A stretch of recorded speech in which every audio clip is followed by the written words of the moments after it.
If you're watching from YouTube or Facebook, watch the full episode with us for free on stamps-tv.com. But as for these platforms, we are just posting our commentary. So if you're watching it on YouTube or Facebook, what happened was there was a woman named Margaret, her and her friend, they went out to get something to eat or whatever. Her friend ended up having a lot to drink, so they decided that Margaret was going to drive them back home, driving her friend's car. So they get on the highway and they driving and whatnot. And her friend didn't have her seatbelt on. I guess she somehow ended up landing on her as she was driving, and she ended up going into the other lane, and then she ended up crashing into a semi truck, an 18-wheeler, and then her friend ended up passing away and everything. So that's why we're here today, and now they're trying to come back like 7 years later or whatever it is, and trying to put her, take her to prison and whatnot for supposedly killing her friend. Yeah. Mm-hmm. Yes, pretty bad. That's pretty sad. I believe her. I do believe Margaret that her friend somehow got into her lap and caused her to crash. I don't know. She just seems like she's telling the truth. So I don't know, but I guess we'll see going further in this case what really happened. But I'm guessing they're saying that she had a Xanax and she did have a prescription, but I guess you're not supposed to take it while operating a vehicle. But she claimed that she didn't take her full dosage of it. So, will we? I just think it's a waste of time. I don't know why they here. Old girl didn't have her seatbelt on, so that's why she passed away. Ain't got nothing to do with no Xanax, no nothing. At the end of the day, if you choose not to have your seatbelt on, y'all get in an accident and you end up passing, that's on you. That's just what I think. Safety first. Click it or take it.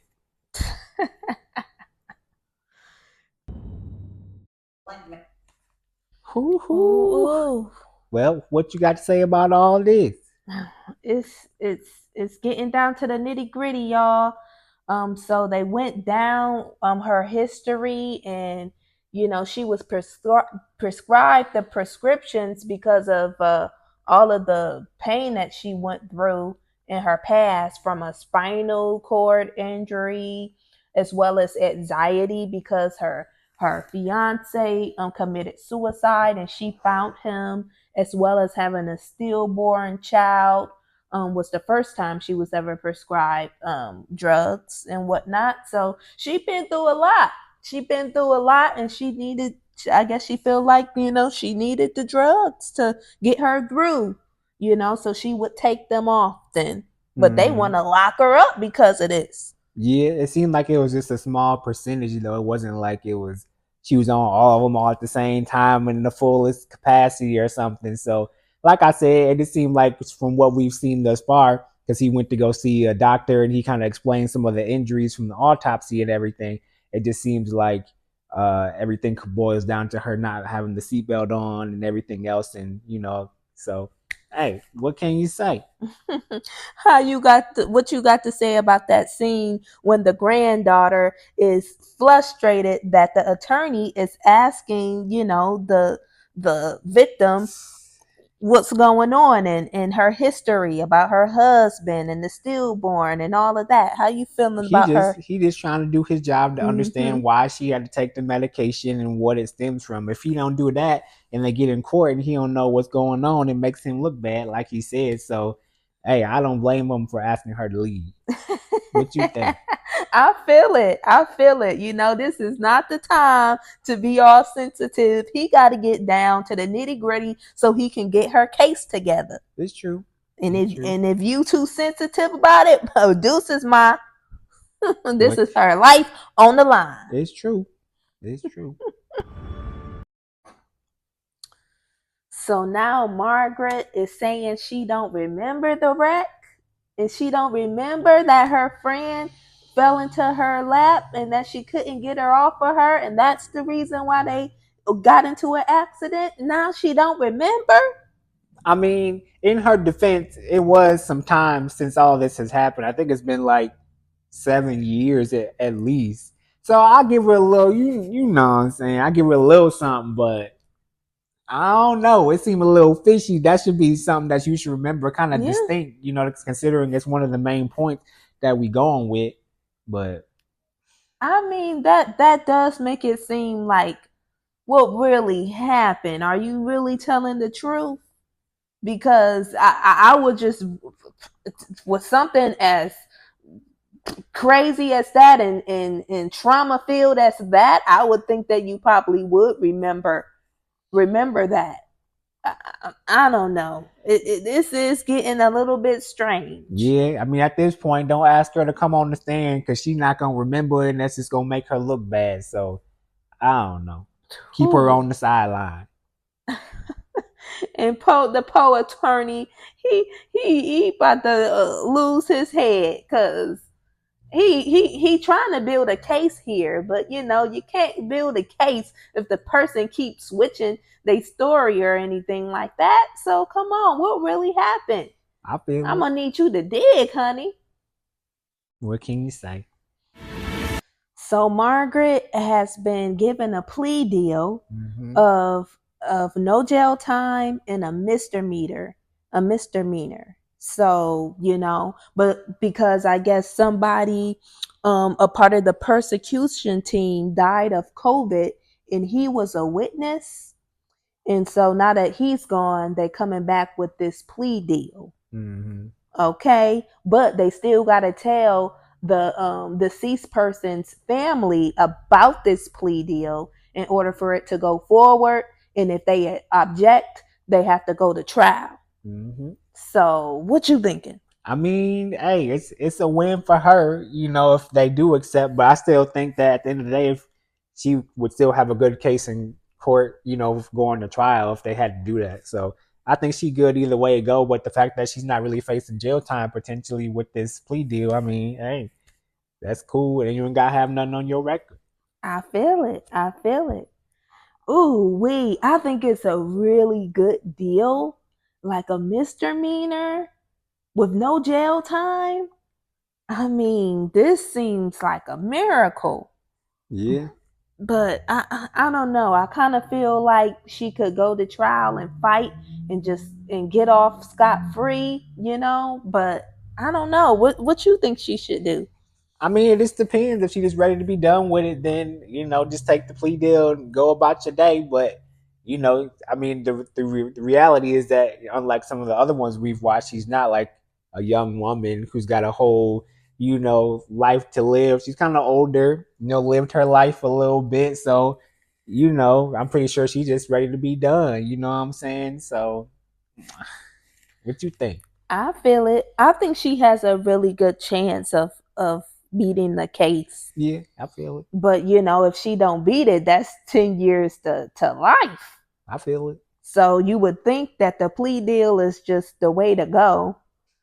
But what if she don't want that misdemeanor on her thing? But she might. She seem retired, don't she? That's what I was saying. She older, so it's not like she's trying to find a job or go do nothing. She's just living her life. So I don't know. I guess we'll see. Woo-wee. Woo-wee. Well, she ended up taking the plea deal and not having to serve no jail time. So that's a win for her. She just got the misdemeanor and got to pay $1,400. I think she's technically on probation or something, but she on probation for 24 months. But hey, no jail time sound good to me. You know what I'm saying? I feel it. I feel it. Woof. Well, at least she can finally move on with her life, and she can just put this in the past. So it's true. Cool beans. Yep.